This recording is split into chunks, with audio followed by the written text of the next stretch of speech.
My name is Efrain Peña. I'm the campus pastor here at Southfield Santa Clarita. It is truly an honor and a blessing to have you this morning. Some faces I haven't seen in a while, and it's good to see you. Some that are new, welcome.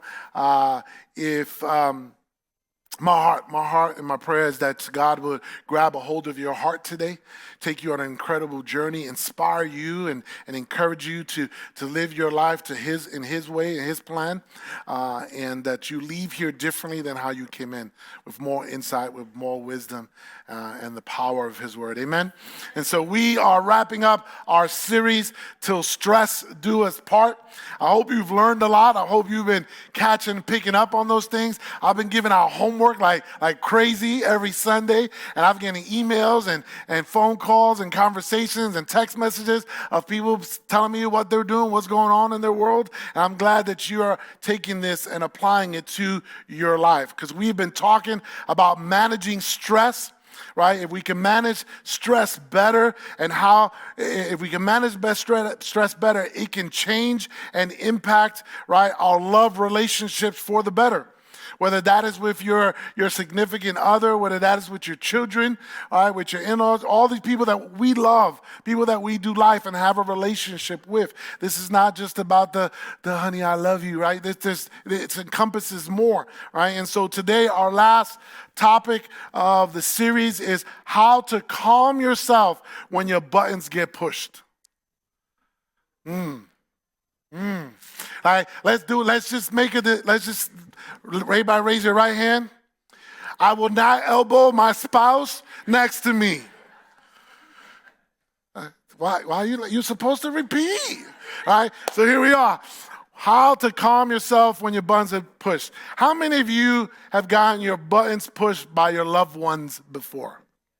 Right? Yeah.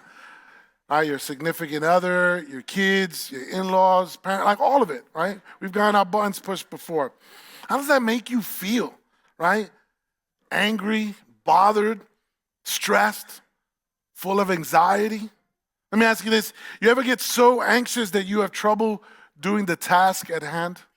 That you lose focus of what you need to be doing, but because they've gotten you stressed out so much, you're like, I don't even know what I'm supposed to be doing right now, right? The nerve of them.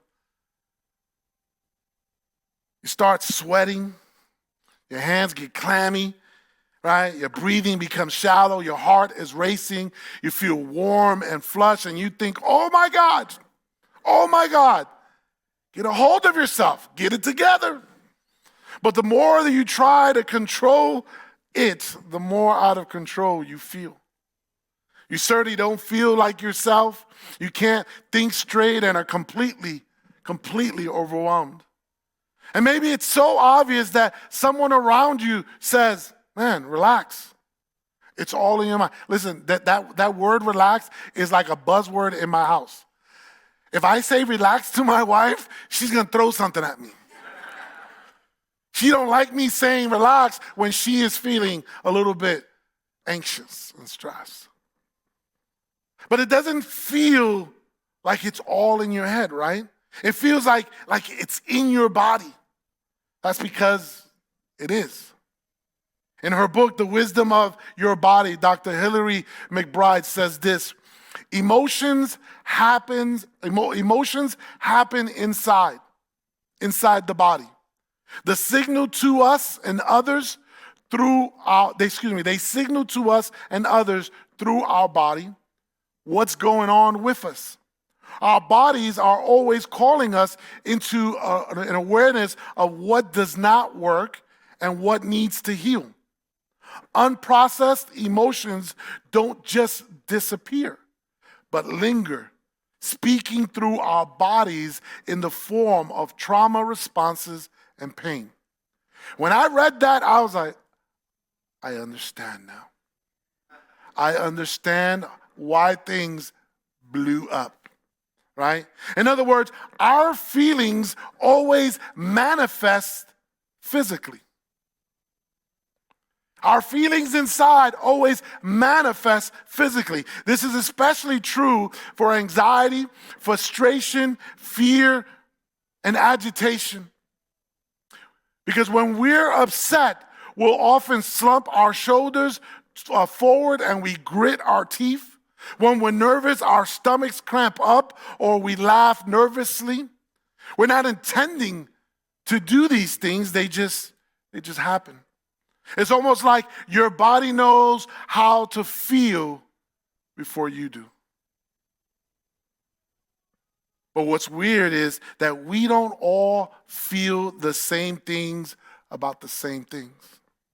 Our subconscious mind is always assessing situations based on our past experiences and telling our body how to react to prepare and to protect us from what it assumes is coming next. So your feelings already start working inside of you, and your emotions start kind of preparing for what is going to happen, because we are so focused on getting things done that these emotional reactions feel like interruptions. They're inconvenient. They're in the way. They're keeping us from doing what we want to be doing the way that we want to be doing it. You're thinking, man, I need to respond calmly, but I can't calm down. I need to respond calmly, but I can't calm down. And that's because, right, and because of that, your interview goes horribly. Right? Because of that, the exchange with your in-laws blew up again. Right? You said something really hurtful during a budget conversation. You sat there and didn't speak up about what you needed again. And you think to yourself, man, this isn't me. This isn't me. This is not how I am. What's going on here, right? Having someone reject the real us is uncomfortable, but it's acceptable, right? So it's acceptable. What we can't stand for is being misunderstood. We can't stand for being miscategorized. That really messes up when what do you mean you don't understand? What's there not to understand? Like, read my lips. This is what I'm saying. How can you not get this, right? We get upset about these things, and that's just not a feeling that you have. Science agrees with you. Elizabeth Earnshaw, who is a marriage and family therapist, says this: when someone is flooded, you are not experiencing them. You are experiencing their knee-jerk stress reaction. Been there before? Think about those times. Right, we're in church, don't lie. I know. I've been married 30 years. I know it happens at home. Right? You're not experiencing them, you're experiencing their knee-jerk reaction to the stress. Sometimes these are small instances, but sometimes they're not. And the consequences are enormous, which of course amps our stress further and makes it even more difficult for us to calm down and be who we want to be and do what we want to do. And what's interesting is this, right? While some of us are completely derailed by our emotions, others seem to be able to ride the physical wave their emotions are producing. They're able to kind of regain control and get their mind and body to work together, to respond beneficially as opposed to reacting chaotically. How are they able to do that? How are they able to get it together? Because our anxious state doesn't just affect us, it affects everything that we do. Everything that we do. So you could be here, right, at your job or in your relationship with your spouse, right, and get filled with anxiousness, and then because you don't know how to handle that or deal with that, you take that to your job, you take that to your kids, you take that to how you handle the other things in life. And here's what's fascinating about the story that we've been reading. We've been reading all through the entire month of Esther, the story of Esther. And this is fascinating, really, about how Esther in this story has been able to handle this situation. She's in one of the most stressful situations imaginable. Her people are on the verge of genocide, right? All relying on her to intervene, step in, figure this out. But instead of being reactionary, she responds with sort of a level-headed brilliance, right? How is she able to do that in the situation that she's in with so much weight, so much stress on her shoulders? How is she able to kind of just keep her cool and figure this out and make an incredible plan? It's clear that she's incredibly nervous. At one point, she says that she knows that if this doesn't go well, if this doesn't play out the way she wants it or she thinks it will play out, that she's going to die. So she gets ready and goes to the king uninvited. We talked about what that meant. Like, you don't go to the king uninvited. Yes, he's your husband, but you don't go uninvited. We talked about that there had been 30 days between her and the last time she had seen the king, right? So she goes uninvited to see the king. And he welcomes her in. Turns out he's in a good mood, and he's asking her, hey, what is it that you want? What is it that you need? And this is where most of us would spill everything in a jumbled, anxious, angry rant about what is happening in our world and how terrible it is and how scared we are and what we need the other person to do. You ever been that before? Like, what's going on? What's going on?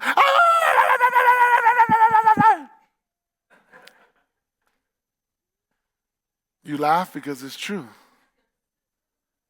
And it almost sounds like that too. And we think, how effective is that to do that, right?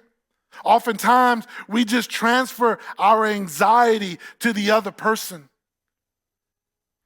When they ask the person, hey, what's going on? Tell me. And you just spill that out, and you're just transferring your anxiety, your stress onto the other person.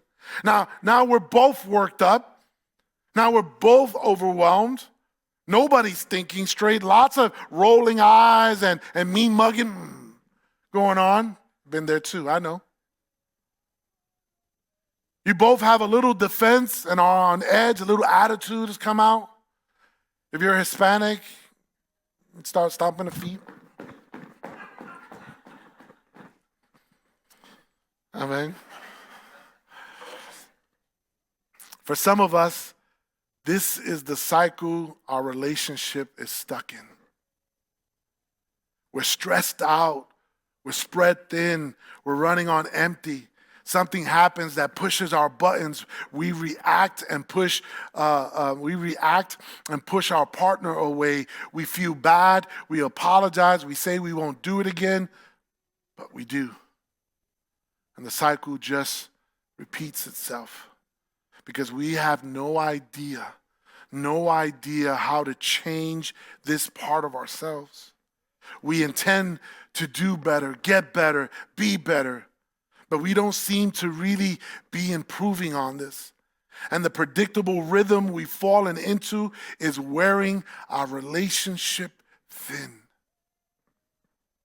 If this is what Esther has done, if this is what Esther had done, the story probably ends right here. If this is the way Esther had ranted and raved about everything that was going on, I think the story ends right here. But she does something completely different, probably something that nobody saw coming. In Esther 5, verse 4, she says, if it pleases the king, let the king and Haman come today to a banquet I've prepared for the king. Wait a minute. People are going to die. Your people are going to die. You haven't spoken to the king, and there's a rule that if you try to speak to the king without being invited, they go to die as well. So you're going to die. Everyone around you is going to die. And you want to throw a party? You want to throw a party, right? She's stressed out about a situation that needs to be solved, yet somehow she's out there handing out invites to the party she's throwing. She's two things most of us aren't in these situations. That is calm and strategic. Calm and strategic. And it has an interesting outcome. Verse 6, and while they were drinking wine, the king said to Esther, now tell me what you really want. What is your request? I'll give it to you even if it's half the kingdom. My wife has never said that to me. You know, I'm talking a lot about my wife because she's here this morning. I love when she's here. Usually she's upstairs with the kids, but she's here this morning. And now you don't have to go run and tell her, Pastor E was talking about you. She gets it firsthand. Right? Man, and then in verse 9, Haman, who was the gossiper, who was the one that set this wheel in motion, was a happy man as he left the banquet. Now, obviously, she has a plan here, which we'll get to see in a little bit. What's impressive is that she's able to calmly carry out a level-headed plan at all, considering the amount of stress that she's carrying. Have you ever tried to think straight when you're completely stressed out? It's almost impossible because the anxiety in your body is preventing your brain from thinking clearly. Like the things that you're thinking, it's not good. Telling yourself to calm down isn't going to do it either. Dr. Hillary McBride writes, you cannot displace a feeling by talking about it. You have to go into it, move through it, feel it, and experience it. Because your emotions disable your critical thinking skills, which means to get full access to your mind, you first have to calm your body. In order to get to the critical thinking skills that you have, the reasoning, the understanding, right? The processing of it all, you first have to calm your body. Because your body is taking your emotions and it's not going well for you. So you have to calm your body. And Esther's body is calm, which is the only way she's able to pull this off. She randomly approaches the king at work in the middle of the day because she wants to talk about something that could go in a lot of different directions. I don't know if you've ever had your partner show up at work in the middle of the day saying, hey, we need to talk. Listen, just saying that right now, we need to talk, makes me start breaking a sweat. Because when my wife says we need to talk, I'll be like, oh my God, so many things starts running through my head. What did I forget to do? Right? You immediately be on edge and wondering what is going on. But the way Esther carries herself is instantly disarming. Why? Because she's calm and everyone is calm. So because she's calm, everyone is calm, including the king, who kicks back and has another copa de vino, right? And he also, the person she knows is plotting against her, Haman, right? He drops his guard and gives her a window to reason with him. And the reason is this: emotions are transferable. Emotions are transferable, right? I know that may sound a little bit out there, but this is scientifically provable. Ever felt the entire atmosphere change when someone walks into the room? Like things are going on, you're in a room, right? All of a sudden somebody new comes in the room and it changes the whole atmosphere, the whole dynamic of the room. People, like listen, someone arrived agitated to the group. Suddenly things feel heavy. Everyone's walking on eggshells. People aren't making eye contact. Someone arrives, someone energetic shows up, right? There's a buzz around them, which some people enjoy, but other people are overwhelmed by it. Everyone seems to feel the need to match the energy, right? Someone comes in. Or someone who's really easy walks into the room. The room feels more stable, calm, and peaceful. Everyone seems to relax into themselves like the pressure is off. Ever been there before? Right? You see that. Here's how this applies to us in our relationships. Calm bodies can calm other bodies. Calm bodies can calm other bodies. In other words, people who learn to calm themselves can share that calmness with everyone else. We all know, we've all seen it. It's called co-regulation. It's the process of a person with a regulated nervous system sharing their calm state with someone with a dysregulated nervous system.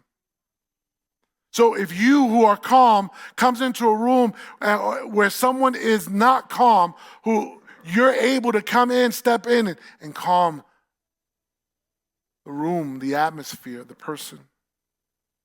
And we've all seen this before. At the very least, we've seen a parent calm a crying baby, right?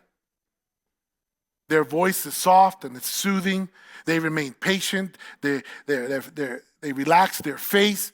They reassuringly pat them on the back and bounce them gently. And the baby just like, You know what doesn't work? Yelling at the baby, why? Just shut up! It doesn't work that. It doesn't work.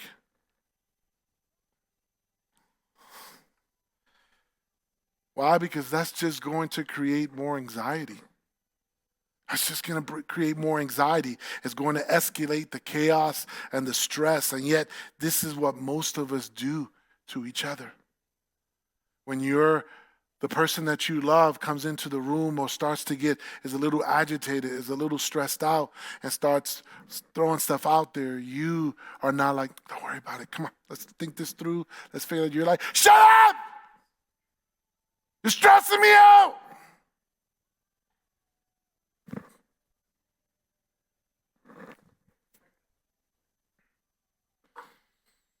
When our partner is being reactionary, instead of looking for ways to calm and comfort them, we lash out at them, escalate the situation, and make everything worse. There's a reason a lot of us do this. It's because you cannot share with someone else something you don't already have. You cannot give to others what you don't already have. You can only give the calm that you've already got. Which means that before you can help someone else regulate, you have to self-regulate. You got to calm yourself down. Self-regulation is the ability to control your behavior, emotions, and thoughts in the pursuit of long-term goals. Right? It's what empowers us to fight through the discomfort for the sake of a big picture value. When someone is able to do this, it's impressive because we all know way more people who aren't good at this. When most people are stressed, they react instinctively and impulsively rather than responding constructively. Those are facts, right? And we end up doing the opposite of what we want. Because stressed bodies stress out other bodies. Just like calm bodies calm other bodies, stressed out bodies stress out other bodies. Unfortunately, some of us, when we walk into a room, that's what other people are getting from us. When we walk into a room, that is what other people are getting from us. We're not much help calming them down because we don't know how to calm ourselves down. So let me give you some examples. What does calming down look like? Well, calming down looks like breathing slowly, taking nice deep breaths, controlling the way you breathe. It's moving your body playfully instead of being stressed out and stiff, right? It's sleeping more. It's laughing with people that you love. A lot of us aren't good at calming down. We live in a state of high stress and anxiety. We get just as worked up as if we're being chased by a lion. Ever been chased by a lion? Let me explain that to you, right? Think about that. Social rejection, being chased by a lion. Potential bankruptcy, being chased by a lion. Political unrest, being chased by a lion. Your kids making unwise choices, being chased by a lion. It's like the lion is always there, right? Lurking, waiting to pounce. But you can never escape. You don't feel safe and you have no idea how to calm down. This is what it feels like to be a person without the ability to self-regulate. Always living in a high state of stress and anxiety. But apparently, Esther does have this ability. And because she's able to self-regulate, she's able to co-regulate everyone else. In other words, she's naturally passing along the calm that she's been able to tap into. And it changed not just the feeling in the room, but the trajectory of an entire nation. Two parties later, Esther is still playing it cool, even though the man plotting the death of the Jews is across the table. And the king leans over and says again, what is this all about? Like, I know I heard what you said, but what is this all about? Because he's not an idiot. He's picking up the vibes here. He's trying to hone in. And this is what she says in chapter 7, verse 3 to 4. She says, if I have found favor with the king, and if it pleases the king, she's a smart cookie here. And if it pleases the king to grant my request, I ask that my life and the lives of my people be spared.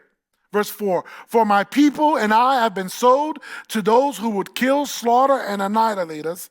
If we had merely been sold as slaves, I could remain quiet.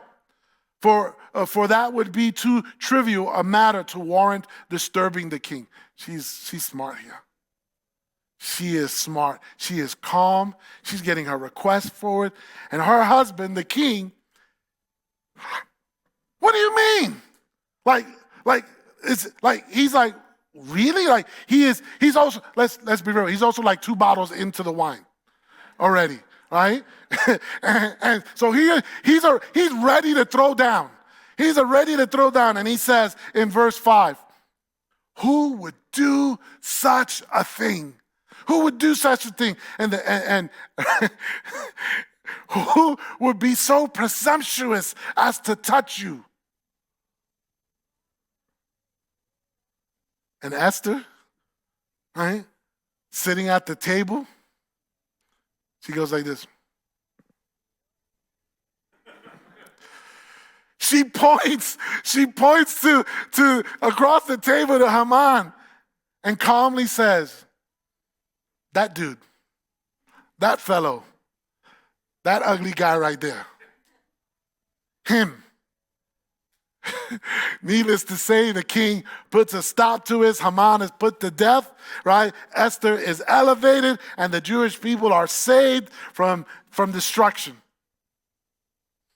And what I find interesting is this, right? A big part of Esther's ability to self-regulate came from her Jewish heritage to begin with. Practicing the ways of her people is what helped her save her people, right? And a lot of the Old Testament wisdom revolves around understanding that we're integrated beings and everything has its place. Feelings are not wrong. They're not bad, right? They're just information. And we've got to take the time to kind of lean into them and and learn whatever it is that they're trying to teach us.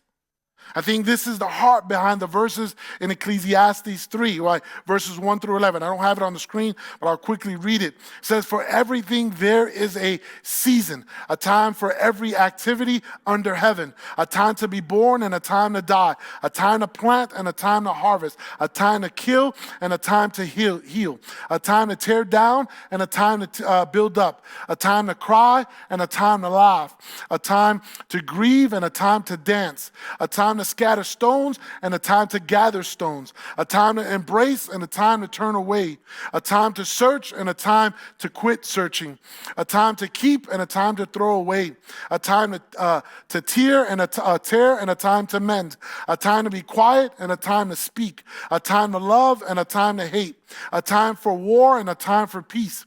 What do people really get for all of their hard work? I have seen the burden God has placed on us all. Yet God has made everything beautiful for its own time. He has planted eternity in the human heart. But even so, people cannot see the whole scope of God's work from beginning to end. And what's interesting is that all these things are physical actions connected to deep feelings. Go read it on your own and see how that stirs things up inside of your emotions, right? When that feeling comes up, take the time to lean into it. And this is what's really hard for a lot of us today. We don't like to take the time to feel our feelings. We don't like to take the time to feel our feelings. We don't see the full range of our feelings as beautiful. We try to pick and choose what we like, right? Like I only like laughing. I only like dancing and peaceful situations and just feeling that peace. I'm not going to make time for all this other stuff. I don't like it. I'm just going to push it down. I'm going to suppress it. I'm going to pretend like it doesn't exist. We're good at that. But these things cannot be denied, church. And it's not just that we need time to think through them or talk through them, but we need the time for our bodies to absorb them and move through them. Does that make sense? Right? Ever notice the physical nature of some of the instructions that God gives his people through his word? Lift your hands. Raise your voice. Kneel down. Bow low, weep and mourn, walk out into the wilderness, go up on a mountain, collectively sing these songs, lay hands on each other, eat this meal, sit in absolute stillness. This is God telling us to process our emotions by addressing them mentally and physically.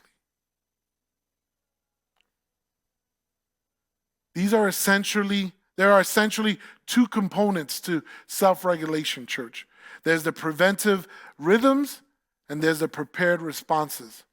Rhythms are the routines that you build into your everyday life. And responses are what you do to restore your calm when buttons get pushed.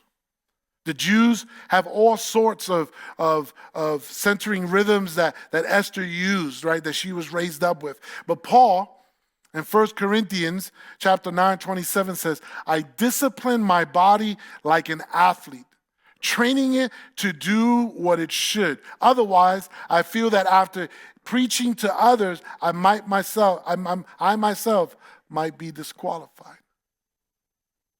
In other words, he puts rhythms and routines in his life to steer his emotions in a healthy direction by taking care of his body on an ongoing basis. Do you do that? Do you do that? Think of it this way.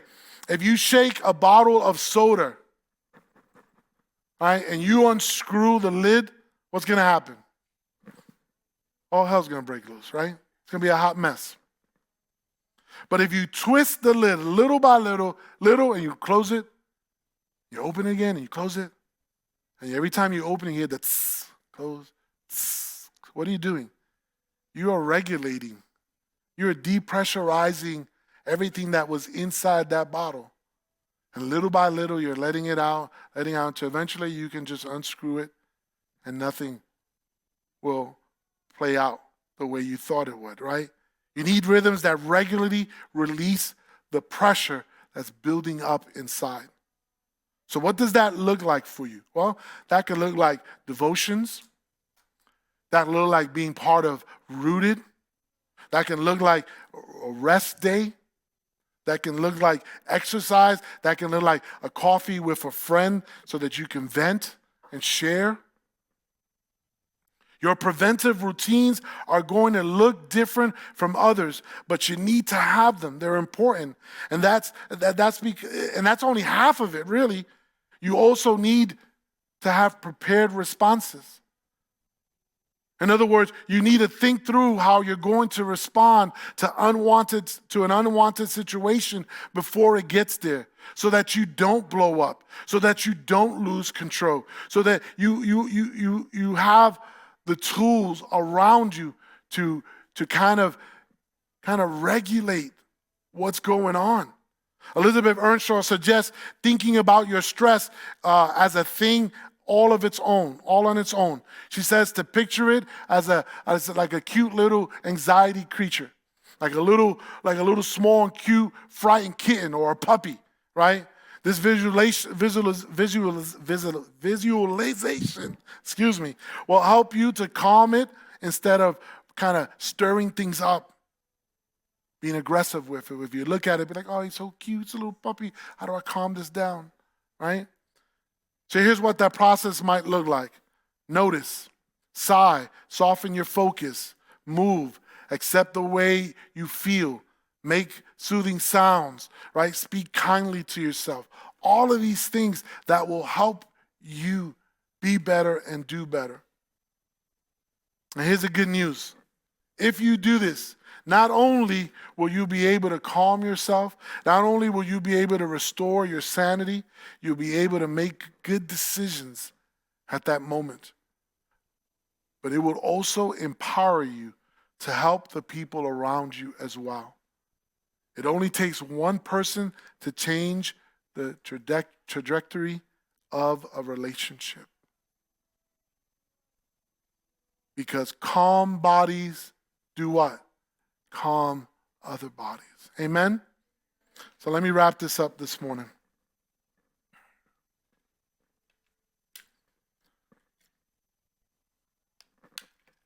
I wonder what your life would look like if instead of just stumbling into anxious situations unprepared, you made a plan for preventive rhythms and prepared responses. Instead of running around like Chicken Little, the sky is falling, what if you put in preventive rhythms and prepared responses? Here's the great thing. Most people don't know how to do these things because they've never seen anyone do this. But just by modeling this, you're giving your family, your friends and coworkers a glimpse of how not to be an emotionally volatile person. You're leading the way in this. And if you have kids, guess what? Kids are always watching. Kids are definitely watching. I wonder how their lives might be different because you started utilizing these tools now.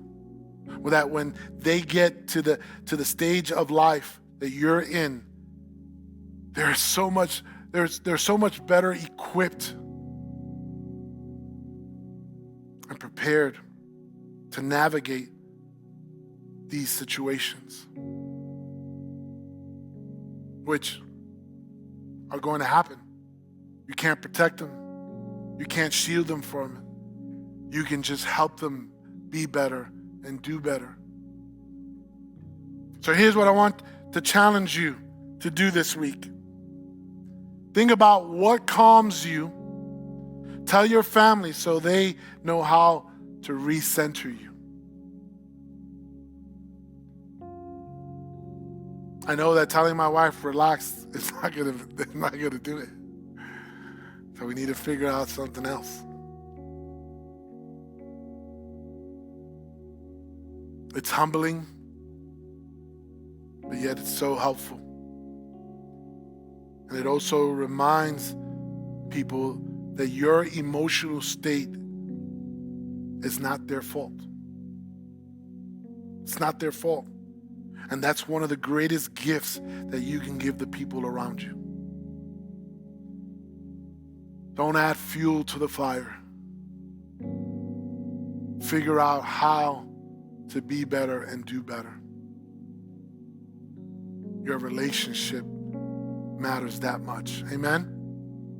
Let's pray. South Hills Church, I just want to take a moment and say thank you for watching our service online. Whether you're watching it for the first time or you're watching it again because you enjoyed the service so much from the weekend, I'd like to take a moment and dive into our giving. Every week we give people the opportunity to give back and give to the local church so that God can continue to bless your lives and bless your finances. Here at South Hills, we believe that everything comes from God. We believe that He's the one that chose us and brought us into this world, gave us our gifts and talents and abilities. And I just want you to know that when we give, we are giving back what God has already given to us. If you've ever seen any of our envelopes at a South Hills campus, you'll see on there that it says, every week at South Hills, your generosity is giving people the opportunity to live a better story. And there's a scripture on there in Matthew chapter 6, verse 21 that says, where your treasure is, there your heart will be also. So I want to encourage you today to click down below and set up your giving, whether it's for the first time or whether you're doing reoccurring giving. We have 4 ways to give here at South Hills. 1, you can do it in person at any of our campuses through an envelope. Or 2, you can actually text any amount that you would like to 84321. And the 3rd way is to download our Church Center app. I encourage you to do this one because the Church Center app gives you opportunity to stay connected with our church and your campuses. It's a great tool and resource for you to know what's going on. And the 4th way to give is to give online. You can go to southhills.org/give and you can set up your giving there. Whether you're a guest of our church or whether you are a member of our church, or whether you simply just like to watch our services, I encourage you to trust God with your finances so that He can bless and anoint your finances and you can be trusting God in this journey of living life to the fullest. I love you and thank you for watching our online service today.